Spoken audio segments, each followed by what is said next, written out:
Take you to the swamp now. To the swamp, everybody stand up. Clap, slap, jump to the bump, they bump. To the swamp, everybody stand up.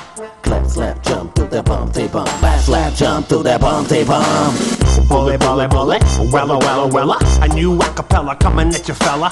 Ziggy, ziggy, ziggy, shaka, laka, laka. Mr. Malaka with the new fatherfucking rocker. Bonjour à tous, bienvenue dans Promenade de l'Info, votre nouveau rendez-vous sur internet. Le concept est simple, on se balade tout en vous donnant des infos. Dans cette émission, on parlera actu avec Sophie Crier, politique avec Geoffrey Carvalino et aussi avec Elodie Fouquet. On parlera cinéma, médias et sorties bouquins. Et notre invité dans le bonus de l'info aujourd'hui, ce sera John Boyle, ce petit rappeur de 15 ans que vous avez peut-être vu déjà à la télé ou entendu à la radio. Promenade de l'Info, c'est parti. Et tout de suite, l'info du mois. Bonjour Sophie. Ça va? Super. Bon, en plus, on a un beau temps aujourd'hui. On pouvait pas faire mieux. On pourrait pas faire mieux. Alors, tu vas nous parler d'une affaire qui a fait énormément de bruit dans les médias. C'est le procès de Jacques Chirac. Exactement, jugement rendu le 15 décembre 2011 et Ouais. qui condamne Jacques Chirac à 2 ans de prison avec sursis. Une première, puisque c'est le premier ancien président de la République française à être condamné à de la prison. Alors, qu'est-ce qui s'est passé exactement? Alors c'est une affaire qui remonte aux années 90 lorsqu'il était maire de Paris. Il y a eu, tu sais, les problèmes des emplois fictifs, on en a beaucoup entendu parler. Ouais. Et tout a été relancé le 21 septembre 2000 Ouais. par un aveu posthume de Jean-Claude Méry D'accord. qui accusait... Je comprends mieux parce que je comprenais pas très bien cette affaire.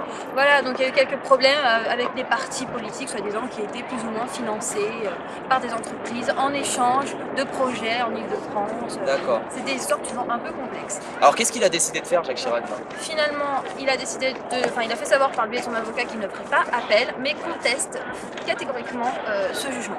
D'accord. Bah écoute, super, super. Là, on sait tout, c'est clair. Voilà. Bah, tant mieux. Bah écoute, on se retrouve le mois prochain. Avec plaisir. Allez, ciao Sophie. Salut.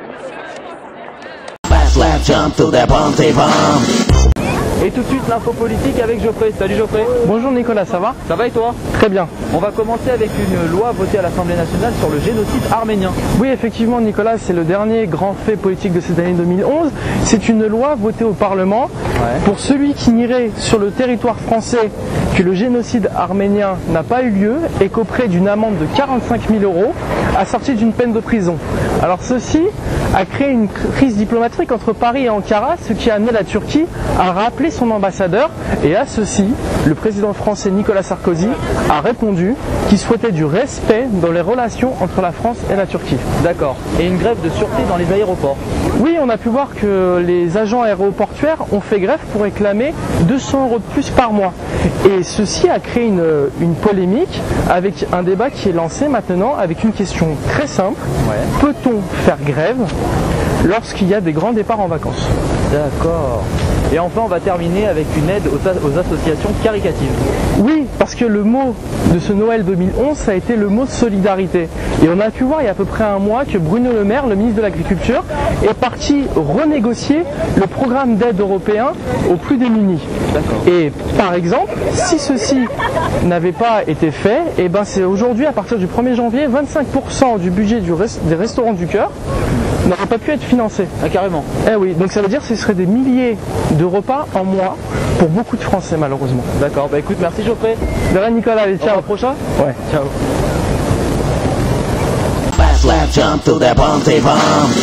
Et tout de suite l'info plus avec toi Elodie, ça va? Ça va Nicolas et toi? Ça va très bien. On va commencer avec une actu média et c'est Canal+ qui revend Directstar. Oui, donc Canal+ possède 8 chaînes TNT. Ouais. Et la loi de la concentration nous oblige à en posséder que 7. D'accord. Et donc ils ont dû faire un choix, c'est de supprimer une chaîne. Ils ont décidé de supprimer Directstar parce que c'est visé pour un jeune public. Ouais. Et en plus, il fait partie de l'avant-dernière chaîne en audience de la TNT. Et en cinéma, on va parler du film The Lady. Oui, donc The Lady, c'est le film qui est sorti le 30 novembre 2011 et qui fait énormément de succès parce qu'il a eu quand même plus de 400 000 entrées. Ouais, c'est un film de Luc Besson, je crois, c'est ça?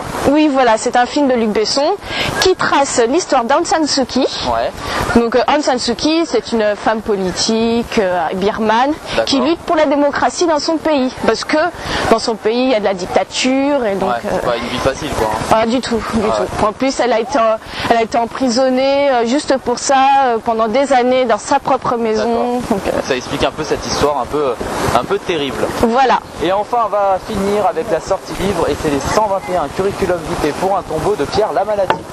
Oui, donc Pierre Lamalati, c'est un peintre, artiste et auteur. D'accord. Et il a décidé de faire une autobiographie sur un peu, genre, l'histoire raconte qu'il a fait un voyage avec sa mère qui est en phase terminale d'un cancer. Oui, donc c'est pour ça que c'est aussi une histoire tragique, mais aussi c'est une histoire comique. Parce qu'il raconte tout sur un ton humoristique. D'accord. Donc il trace... il raconte son histoire un peu de façon triste mais humoristique. Ouais. Voilà, voilà. Et puis il raconte 121 portraits de personnes qu'il a soi-disant rencontrées lors de son voyage avec sa mère. D'accord. Donc... et c'est très bien. Voilà. Est-ce qu'on se retrouve le mois prochain ou pas? Ah bah bien sûr. On a intérêt à se donner rendez-vous. Oui. Ben c'est très bien. Merci.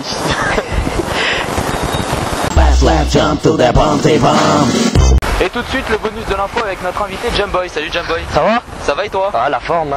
Alors toi on t'a souvent vu à la télé, on t'a entendu à la radio. Est-ce que tu peux un petit peu te présenter pour les internautes qui ne connaissent pas encore? Bah je m'appelle Anis alias Jumboy. Ouais. J'ai 16 ans. 16 ans. Ouais. Grandi. Bah ma passion c'est la musique. Ouais. C'est comme on a pu le constater dans plusieurs émissions de télé, dans plusieurs émissions de radio. D'accord. J'ai parcouru toute la France en faisant des concours. Ouais. Je suis arrivé plusieurs fois numéro 1. Moi je t'ai souvent vu à la télé, hein, c'est vrai quand même. Ouais, souvent à la télé. Je te voyais souvent. J'ai fait les plus grandes chaînes, TF1, M6, Direct 8, toutes les chaînes câblées, Direct 8, Énergie 12. Après c'est les plus grandes chaînes, Canal+. Voilà, on a fait tout. Et comment cette idée d'écrire t'est venue? En fait, il y a eu. Ça n'a pas commencé. Déjà, j'étais pas heureux quand j'ai commencé. T'étais pas heureux? Non. J'étais en train d'écrire un texte. Ouais. C'était sur le décès de mon grand-père. D'accord. Et c'était pour vider mes émotions, histoire de vider ce que j'avais dans le cœur, ce que je ressentais envers lui. D'accord. J'ai écrit et c'était pour moi. Je l'ai caché le texte. J'ai fait c'est bon, je suis vidé, je me sens mieux. Ouais. C'était en rentrant de mes vacances. Et mon père a découvert le texte avec ma mère. D'accord. Ils l'ont lu. Ils n'ont pas cru que c'était moi qui l'avais écrit. Le talent que t'étais. Non, pas tout de suite, parce qu'ils ont regardé, ils ont vérifié, ils ont dit putain, c'est quoi ça? C'est quoi ça? C'est toi qui as écrit? Ouais. Je fais bah oui, c'est moi qui ai écrit. Et puis après on m'a dit putain, regarde, tiens, je vais descendre ça à ton père il va être choqué et tout. Après elle le descend et puis voilà, on regarde et tout. Et puis moi comme ça je lance, je dis ça serait bien de le poser sur une instru. Ouais. Et mon père en me regardant ironiquement, il m'a fait toi tu vas en rapper toi? J'ai dit quoi? Je fais bah ouais, pourquoi pas essayer? J'ai dit bon on va se lancer sur une instru. T'es devenu, t'as une certaine notoriété maintenant aujourd'hui. J'ai posé ça sur une instru. Ouais. Et une fois que j'ai posé ça sur une instru, j'ai vu qu'il y avait ça faisait un bon résultat. D'accord. J'ai balancé ça sur le blog Skyrock qui était au top avant. D'accord. Et il y a eu un énorme buzz. Ça m'a poussé à continuer avec une popularité de fans qui était derrière. Voilà, après moi j'ai continué, j'ai voulu enchaîner des concours, tout pour me faire repérer. Jusqu'au jour où j'ai rencontré des managers et tout, qui m'ont présenté à plusieurs émissions de télé. Après ça a marché. Un blog aussi, un blog avec plus d'1 million de vues. C'est ce blog Skyrock, c'est ça. C'est celui-là. Et on va atteindre les 2 millions. Les 2 millions. 2 millions. C'est pas mal. Alors au niveau actu, je crois que ton album sort dans les alentours du 27 janvier, c'est 27 janvier, oui, c'est ça. Alors il y aura, est-ce que tu as des petites exclusivités pour il va avoir de l'info? Il va y avoir une grosse promotion déjà, et puis je peux vous faire un freestyle après, il n'y a pas de problème. Avec grand plaisir, on attend que ça, je pense que les internautes... Il n'y a pas de problème. D'accord, quand tu veux. Là tout de suite là. On prend sur le fait. Ok. Vas-y.